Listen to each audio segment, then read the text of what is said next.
In a world where breaking barriers often comes with silence battle, Dr. Sarah Aba-Afari, it's not just breaking glass ceilings, but also creating her own path with a lot of grace, grit, and purpose.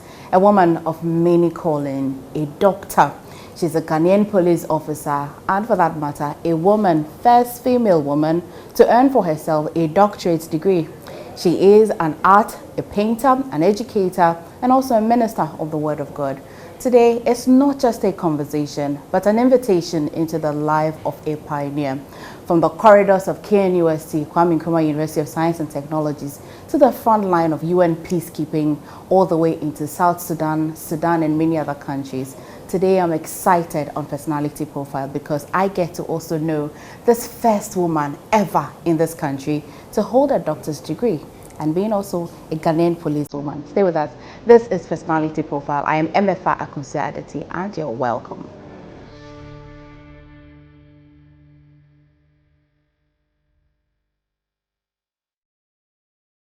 Welcome back to Personality Profile. And before we went on that break, I told you that tonight, it's not just a conversation, it's an invitation to get into the life of this pioneer, this trailblazer, a woman who wears the police uniform just beautifully, and how she even managed to become a doctor. And what field did she even achieve this doctorate? We'll get to know all of that. A woman who advocates and pioneers the cause of women, an art educator, painter maybe, an educator by her whole and herself even, and a minister of the Word of God. I just wonder when she says, does she become a pastor at that time or not? But thank you for staying and welcome, Dr. Sarah Aba-Afari. It's a pleasure to have you on Personality Profile. And thank you so much for allowing us to get into your life.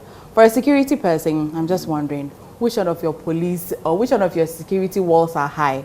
Today we'll get to break all those walls and see if you allow us into your life. But in the meantime, thank you so much. Thank you. So in this 33 years of policing, let's start from there. What has been the defining moment for you in these 33 years? Thank you. Before then, I want to say hello to my people in Botoku and Karachi, Osramani, whose discipline made me what I am today. Yes. I've been a police officer I joined the police in 1990 as a recruit, and then I passed out then as a recruit constable, and I was attached to the CID.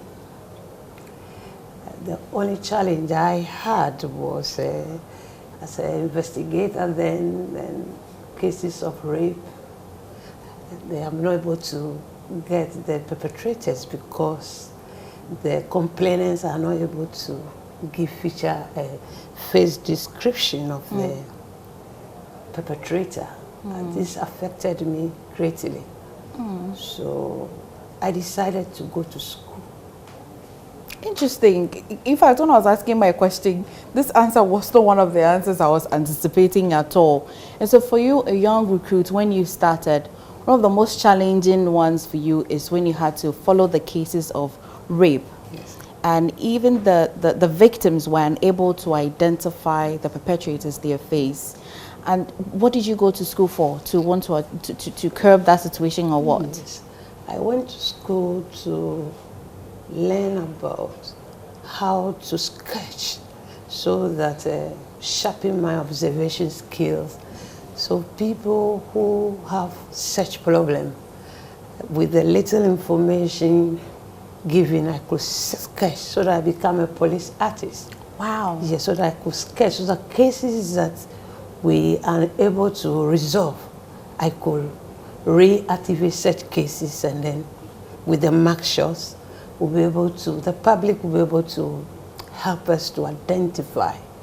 Interesting. Yes. When I was doing a little bit of research about you, I could not reconcile police officer, an artist, and you're putting it all into a better perspective. But did you at least know how to draw in the beginning? Did you have a little knowledge about that before going to school? Yes, I did art in my O levels. Okay. So I went to the training college before coming to the police, because my passion was to be a police officer. Ah. Yes, so I needed to find solution to such problem, because women are mostly the victims of such cases. So I spent 4 years upgrading, learning to do this. So my research, and then the project was in portraiture. Okay. So I'm an expert portraitist. Yes. Let's go back a bit. So even for before your doctorate or any other level we may discuss, you went to training college. Yes. Teacher training college. Yes. To be a teacher, which of the training colleges did you attend? St. Francis Training College. That would be in Hohoe. Oh, yes. Yeah. Yes, but I didn't want to be a teacher. So when going to the final year, I left for the police. Okay. Yes.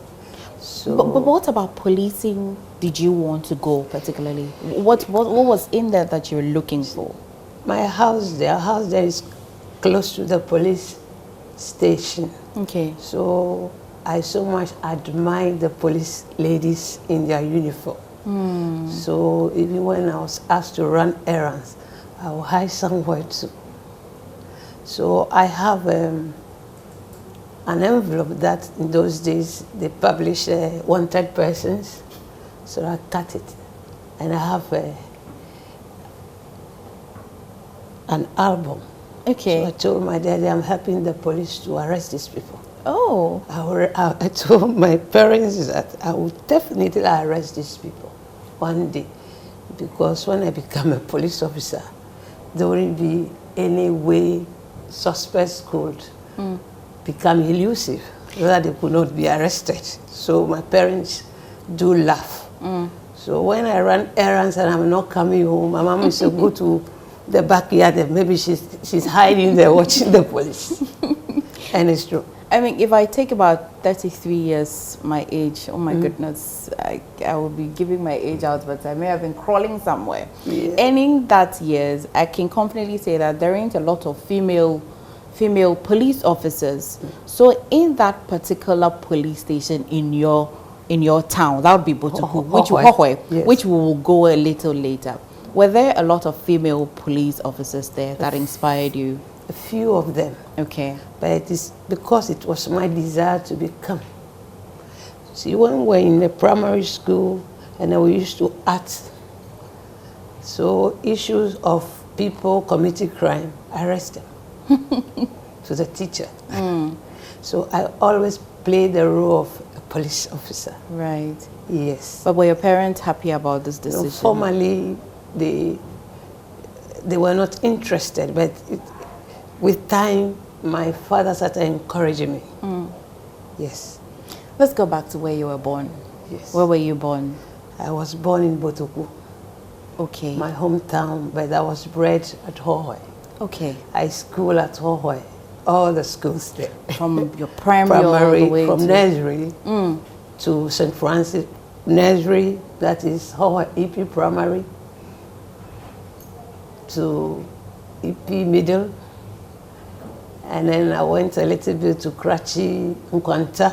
Okay. Attended middle B, Okay. Form 1. Then I went to Krachi Secondary School for Form 1.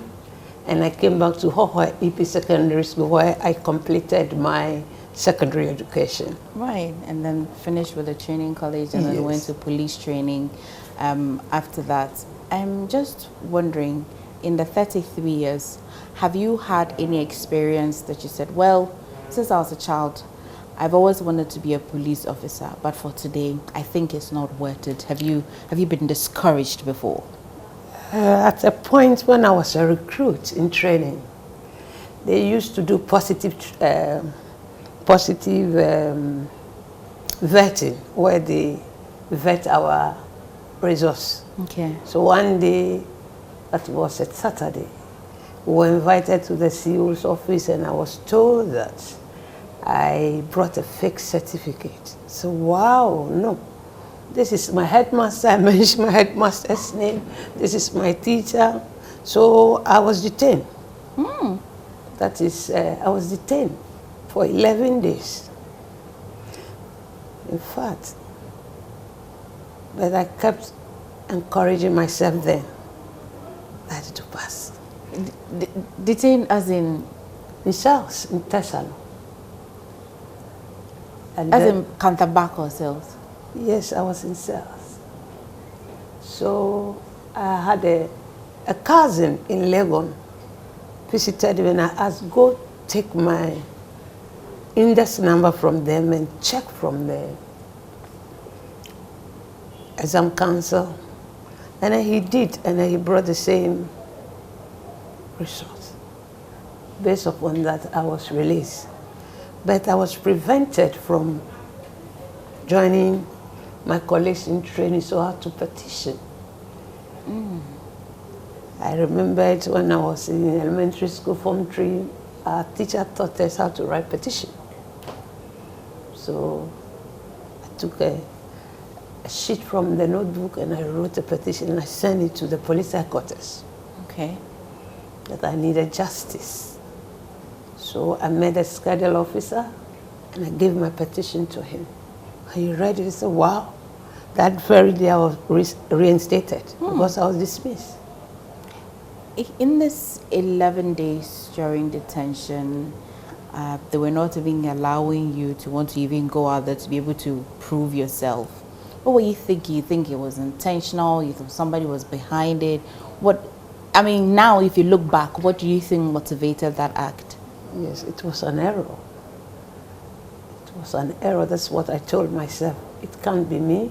I can't do that. It's not me. Those days we don't have telephones or the mobile phones, or you can call your parents, or you know. So I was encouraging myself and then pushing that they should go for my results. But I did not have the loud voice. So this informed my decision that I don't detain people. When I became the crime officer, I don't detain people. I ensure that due process is followed. People are not detained unnecessarily. No. Under what circumstances can you be detained anyway? Yes. If you must detain them? Yes, the law says we have 48 hours. And within that time, if you are not finished with your investigation, you could go to court. But the law also allows for bail. Yes, so I adopt to granting bail so that the investigation should continue, because I see myself as not having the power to deny anybody of his right or her right. So every time, that is how I work. So whatever police community I work, initially they don't buy into my district, but because I'm consistent. Has that given you more and better results than if you did a detention? Yes. Notwithstanding, that was an abuse of my right, but in every negative situation you could learn, there's a lesson to be learned. So I work according to principle. So I ensure that people's rights are observed. I work according to our discipline. Yes, the people should enjoy working and at the same time work professionally. Yes. Doc, let me take you back again to this fascinating story of your detention period, and especially there were no phones where you could call your parents and all of that. Did they get to know at some point that this happened? Yes. My parents were faith-based people. Okay. So we're taught to pray to God. That when we have any challenge, the first person to consult is God. That is why we're brought up. That's the way we're brought up. So even in cells, I prayed. So when I was reinstated, then I wrote a letter to my parents that this is what happened. My mother. How did your mother particularly, how did she take it? She felt bad, but she said, we thank God for vindicating you. But by this time, what were they? What profession were they into? Yes, my parents were, my father was a farmer and my mother a trader. They were peasant people. Okay. Yes. So I even lost my father before going to the training. Oh. Yes. So my mother was the only and support my siblings as well as my uncles. Yes. How many siblings do you have? 8. 8. Yes. Wow. And are they all surprised that you're policing now, or they think you could have done something different? No, from my childhood, you knew. Okay. I want to be a police. Everybody knew I want to be a police. So they used to say, yes, you have achieved your dream. Yes. So they are happy that I became a, let's say, a useful police officer. I mean, before coming to the Lanquantanan, the police division, if that's how it's called, we usually will call it Madina Police Station, Madina Police Station. But before here, where were you, and how did you, how has your journey been so far? Yes. I work at Konongo as a constable, and I was transferred to Kumasi KGT then. Okay. There's something about you at marketplaces. You see. Yeah. So from there I was taken to the Central Police, and I worked as a detective. And then I worked with the narcotics in Ashanti region. We were the first people used to set up the unit, and I was the only female among them. Wow, how was that? Yeah, it was hard work. It was hard work, living among 6 men, and yes, hard work. And then I work also with the regional CID in Kumasi, and then I went back to Central Division, where I became the first female station officer CID. Okay. I mean, in all of the divisions that you have worked, let's stay at where you were the only woman among the men working.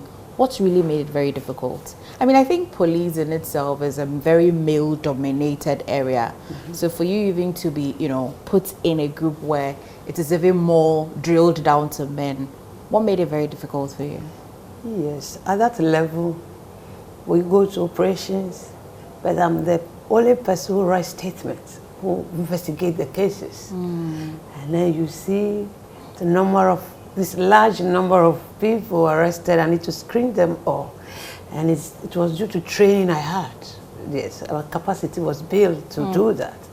And then I wasn't free like the men. Okay. Yes, I wasn't free like them. I need to do hard work, because we need to do that and go to court. You screen them, and then but before screening, you need to take statement from all the people. Take about 50 statements, so that you can actually fish out for the actual culprit. It's a skill you will need to acquire through capacity building. Yes. For narcotics, have you been faced with the really complex or very big narcotic case before? Yes. Several of them. Several of them, and all this in discipline. Discipline of my parents, and the discipline of the work I do as a police officer held me on. Yes, because there are many temptations there, but as a Christian, the Bible should train up a child in a way that child should go, so that when that child grows, the child will not depart from that discipline. So the discipline of my parents, helped me, even as of now, that certain things I will do. Yes. So it helped me then to stay on. And my mama told me that whatever you are doing as a human being, know that you are doing it for God. Yeah. Yes. So this principle, the concept of life, helped me to attain whatever level I have. For drugs and, I mean, in terms of narcotics, it's always been a complex situation. One of the both most difficult things to talk about, and also easiest thing to talk about when you're talking about crime in this country. Have you, apart from that, have you been to the court and walked out of court and felt a bit of injustice? For cases that have given evidence, as cases that I investigated,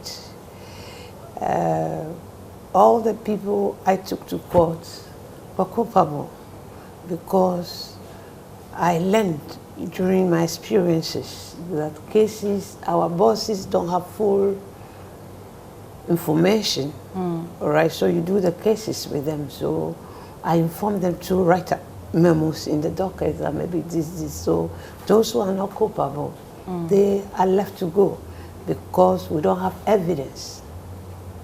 Yes, we don't have evidence, and this comes through discipline. Right. Yes. You don't pursue it because you are the prosecutor and that you must still pursue that case. No, I was the investigator. So when you take cases to court, you must support it with evidence. So evidence available, if it is not affecting certain individual suspect or people in your case, then they are not culpable. Yes. I also read that you're a minister of God.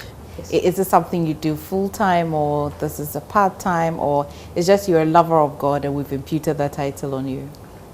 No, I attended Assembly of Bible College in Kumasi. So my office is my parish. And as a counselor, people need support.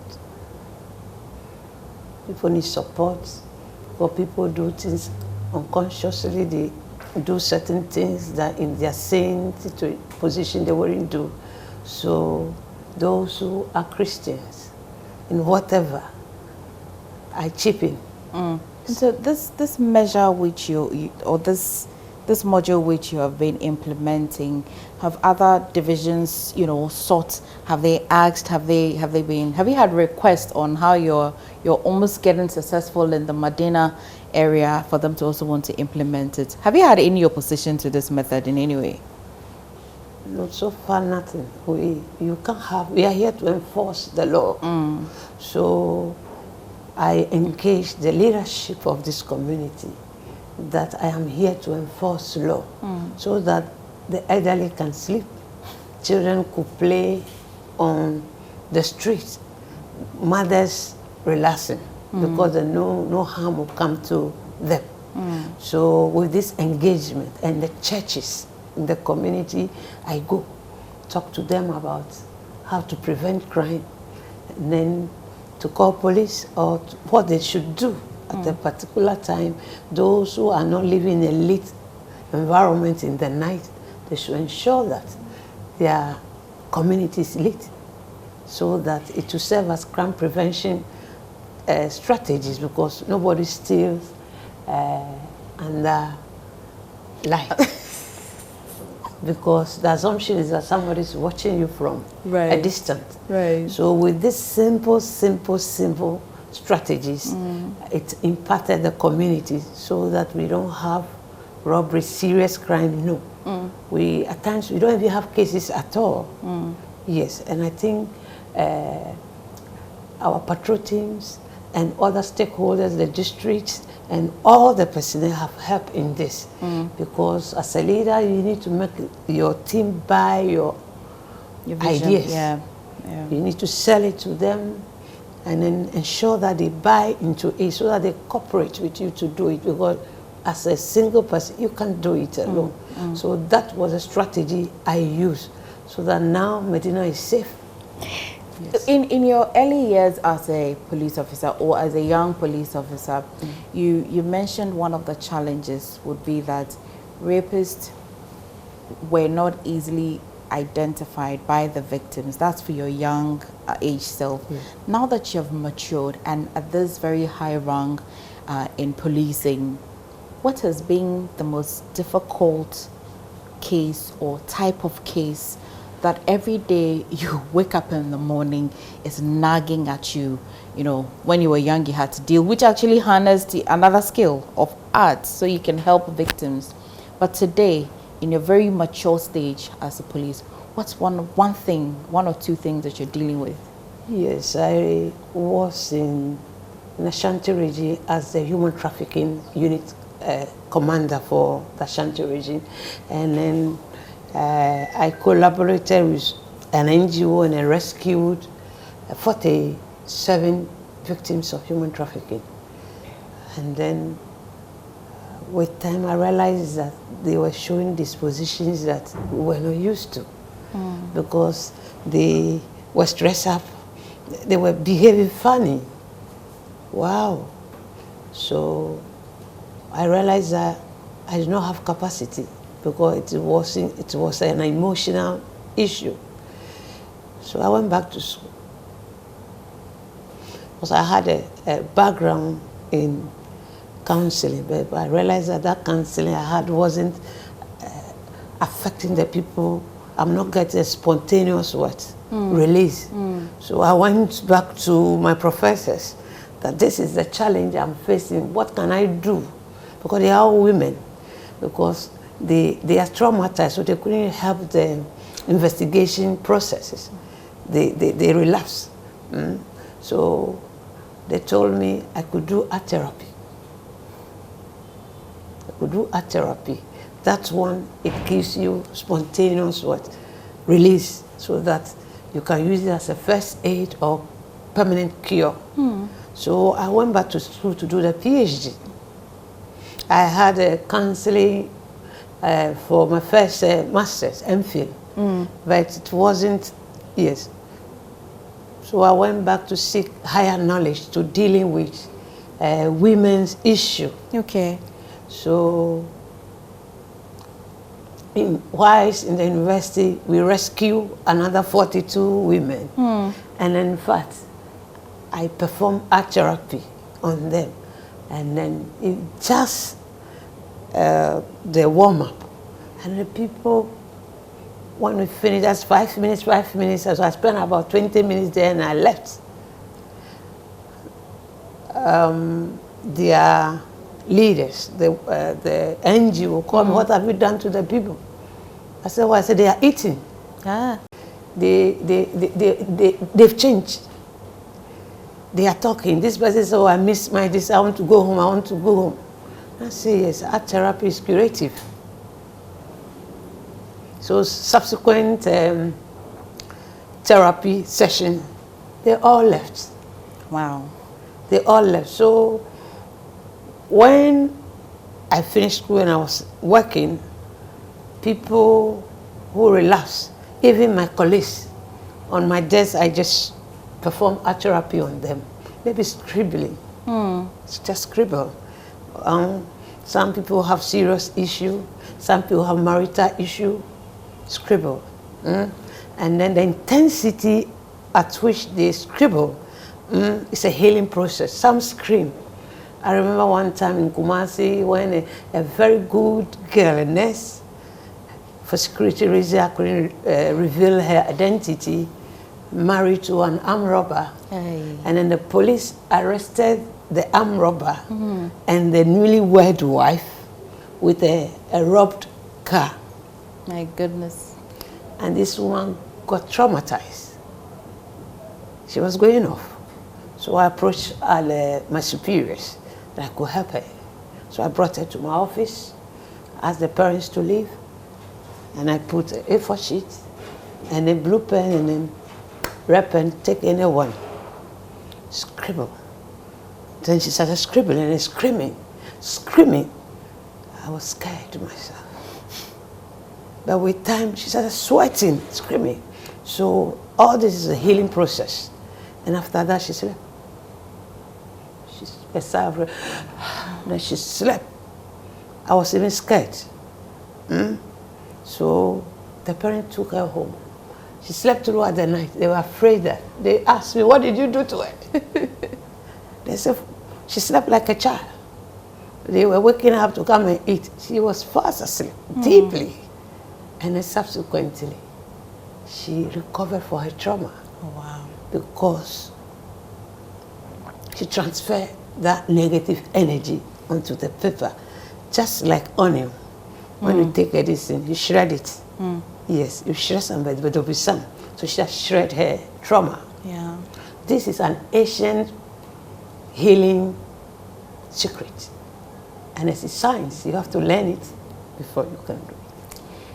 You're watching Personality Profile. You never know. Just stay, because when we go for this break and we come back, I just might be going for counseling session. You never know. Just some art therapy. Yeah, you never know. So stay with me.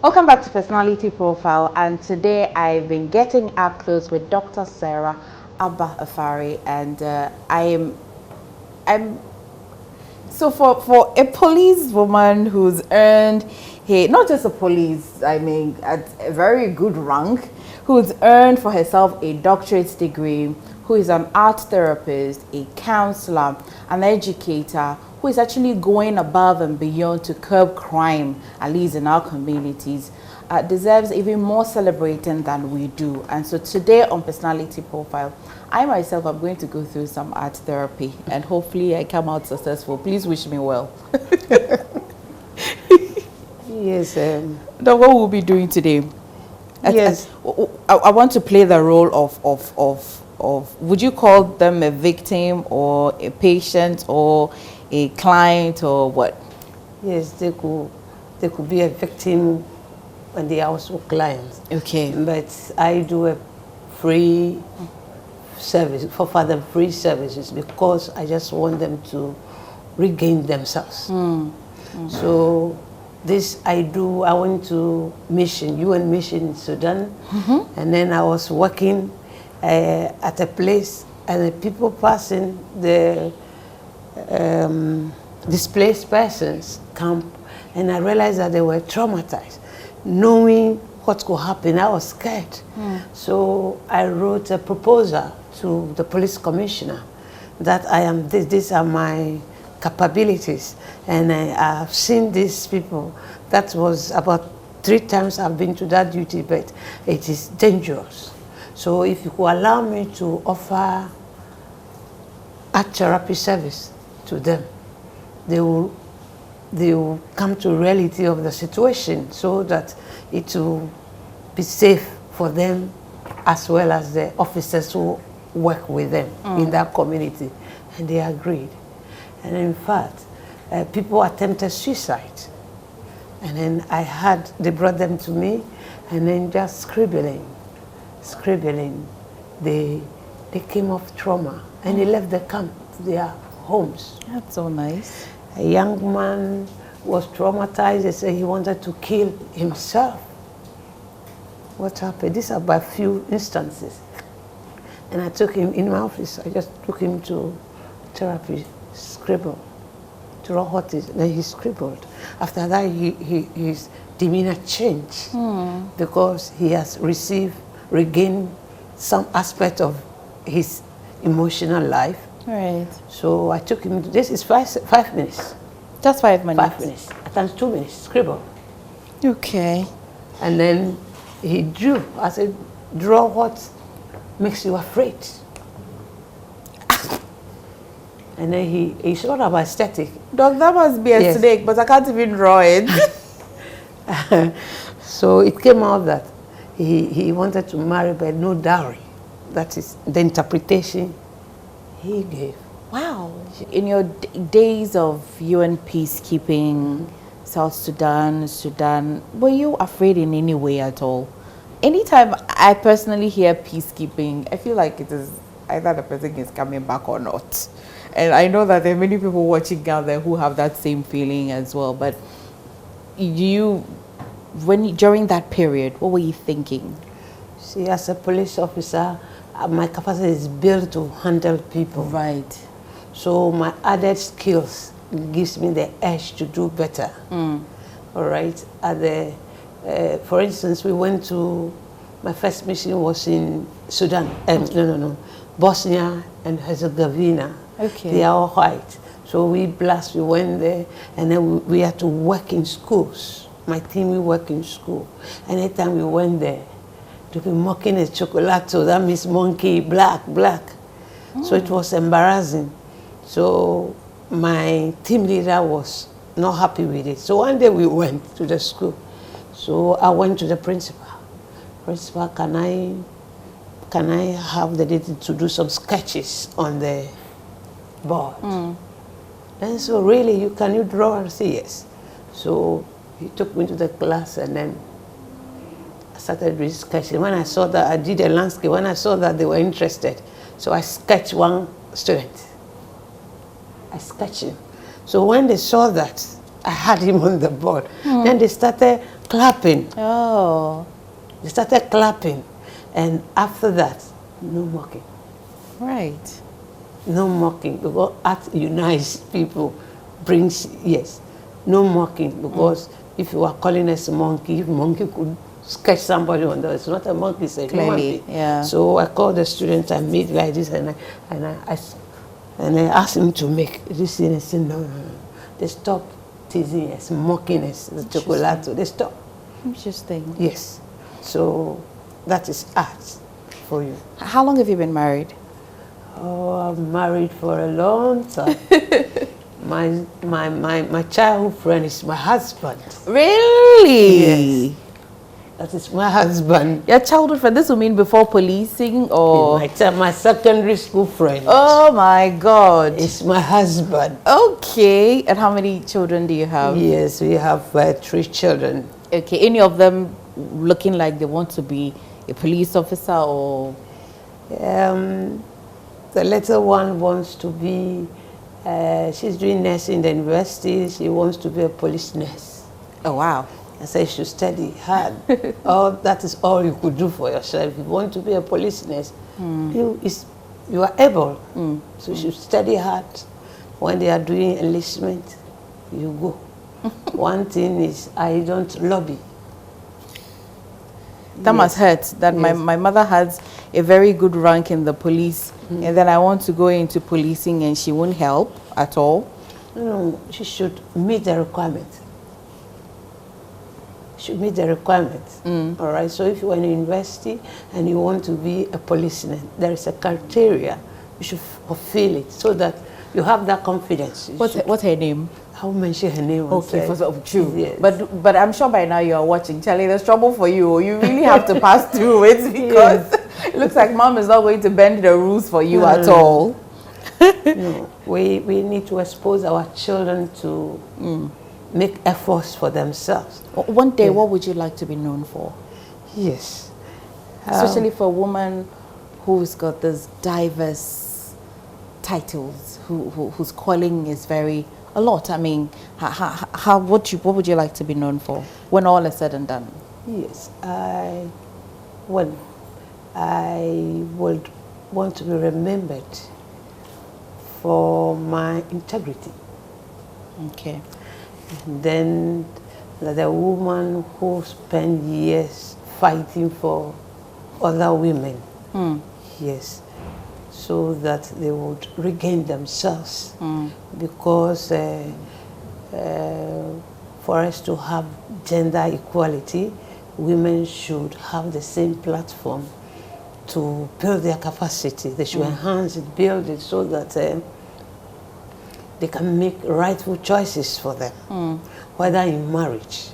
If a woman is financially independent, then she can contribute effectively into that relationship. So many relationships, they say broken heart, because a woman depends on somebody. But if that woman is also resourceful and can equally sponsor a man, she will not be emotionally attached to what? Much, because she has her independence, and then she could think She will not just accept everything. She will brainstorm with, yes. So women should build their capacity, and then in the home, they shouldn't hide their resources. Doc. Yes, because women has potential. We have potential, but because of our traditional training, Ghanaian women are trained to be wives. Yes, a good wife. So the mother said, oh, this is my daughter, I'm training her to get a good husband to marry. What of you building your capacity so that a man who marries will have a good wife? Yeah. So if you have children, you don't leave the responsibility to your husband alone. The children are yours too, so that you take care of your children. You earn respect by doing that. Then your husband will respect you, all right? But if you hide your money, and then because you are trained that it's the men who take care of you, you will have problem. Doc, I can assure you something. If our husbands don't respect us, we'll report them to you, arrest them. Yes, you go to DOSU. Yes. But we also need to take responsibility as a good wife. Doc, before we go, I want us to play just a little game I think you would like. Okay, so you can only choose one out of these options that I'll ask you. All right. Okay, so for the first one, uniform or paintbrush? Which one will you choose? Uniform or paintbrush? I mean, we understand that you have all, but if it must happen and you have to choose one, which one will you choose? The uniform or the paintbrush? What are the other options?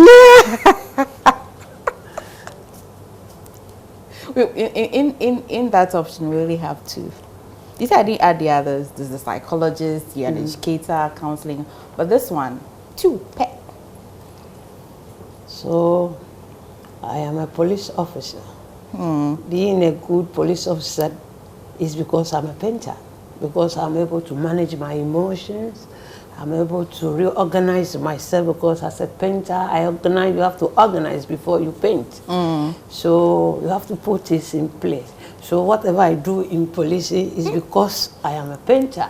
Okay. Yes, I am a painter. So what people find challenge, I don't find, because a painter is a problem solver.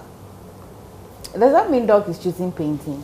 I'm a policing is my occupation, but the painting is inborn. Doc, we have to choose one. Then we'll make see. I think I'll go with that. Okay, for a minister of God, morning devotion or midnight reflection? As a Reverend minister? Yes. Policing, we take orders. Orders come by what? Word. And the Bible talks about watch and pray. And so for you, it will be at both times, morning devotion and midnight. You're unable to choose one. I don't normally do morning devotion. Okay. Yes, but when I get home and I'm done, I reflect on the word of God. That is meditation. I meditate on the word so that I have energy from there. Okay, let's complete this sentence. One, when I put on my police uniform, I feel...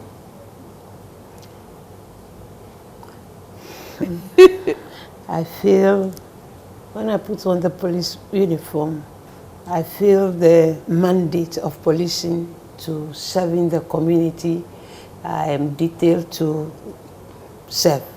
Right. So I don't wear the police uniform for show off or to usurp power, authority. I don't have that power. But it reminds me of my mandate to serve the people. So I wear uniform to the schools so that I can interact with the school children. Beautiful. Yes. So if they have information, they'll come and tell me, because I am friendly with them. Okay. Yes. Okay. Number two, art to me is... Life. That's the quickest I've heard from dog. Okay. Well, the biggest lesson life has taught me is Yes, you don't underrate any human being. You respect every human being that crosses your path. Yes, because every human being needs respect. and God to me is My neighbor. oh, that's nice. Okay, our last set of games will be what's your favorite Ghanaian dish? Mpesi. Ampesi. Yeah, mpesi, body mpesi. Anything. Abom. Abom. No, The raw one that you want. Upe de akobi woman and some money. No, could be some mama. Okay. What a color that describes your spirit? Colors are powerful means of communication in the physical realm and in the spiritual realm. So blue color is a very powerful color. When I'm stressed out, I look at the sky or the trees, the greens, they calm you down. Okay. So I am not stressed out for long because they are available, they are in abundance to assist you. Yes, so I am in the greens and in the blues. Do you have any woman who inspires you? Yes, I have 3 women who inspires me. One is my mother. My mother has not gotten a formal education, but she taught us 1, 2, 3 and ABC. She inspires to go to school. She do anything for you to go to school. Yes, and this woman, the late Madame Okulu, Esther Oklu? Yes. When I was in secondary school, we used to read about this woman. I like reading from. And then I asked myself, how is this woman able to do all that she's doing? And then she has not changed. She has not bleached herself. She has not changed her being an ever woman. She presents herself as, I want to be like this woman. This woman is powerful. This woman is powerful. This woman, I want to be like this woman. And then I started reading about it. When I see her in the news, I'm happy. I'm just happy. I'm just happy. And another thing, Mrs. Ajima Rollins. Okay. When I was young, that woman was very prominent. And then she organized women. And in those days, women used to give money to their husbands to keep for them. And women, when we were young, a lot of our teachers used to have mental problems. But now we don't have. It's all due to that organization of that woman. So I was following her. I'm really inspired by her organization of women. Yes, to open them up. Okay. Yes, so it has affected me. So if one woman could do that, that woman could do that to help all the women in Ghana, then I should be able to help women in my community. Women in my community see me as a symbol of what? Help. Because when they have problems, they come to me. In my church, I talk to women. Talk to women. Some people are having problems with their children. And I ask, how old is your child? He's a matured person. He's not so living. He's matured. Don't keep him. Let him go. Expose your children. And then later on, they'll come to thank me. Oh, thank you. Thank you. Don't leave your child and go to market. Find somebody to stay with your children because you are doing this business to take care of your children. And then when you expose them, you commit crime. Yeah. Something happened to the police will arrest you. So ensure that you have a caretaker for your children and it is working. They come back to thank me. All right. So these women inspired me, and still other women are still inspiring me. In the Bible, the virtuous woman, the husband has a bragging right. My wife is this, my wife is this, my wife is this. Yes, so that means the woman is hardworking. Yeah. She's not dependent on the husband, and then she's able to take care of her home. The husband attests to it among his peers when they are playing dummy. Yes, so I want to be that woman. Finally, for me, before we end this conversation, how do you feel being the first female Ghanaian police officer to earn a doctor's degree? Thank you, Dela. I wasn't schooling to compete with anybody. When I was from secondary school, my husband, my boyfriend then, yes, I got pregnant. Oh. With our first son. And then in those days when you get pregnant, you know there are a lot of tension. So I told my father that if it's about school, I will attend to the highest level. And if I'm married, I will change my name. I will still maintain your name until I achieve that promise, whether dead or alive. So I was building my capacity because I went to the university. So I wrote in my, this is Papa, fulfill the promise. Oh.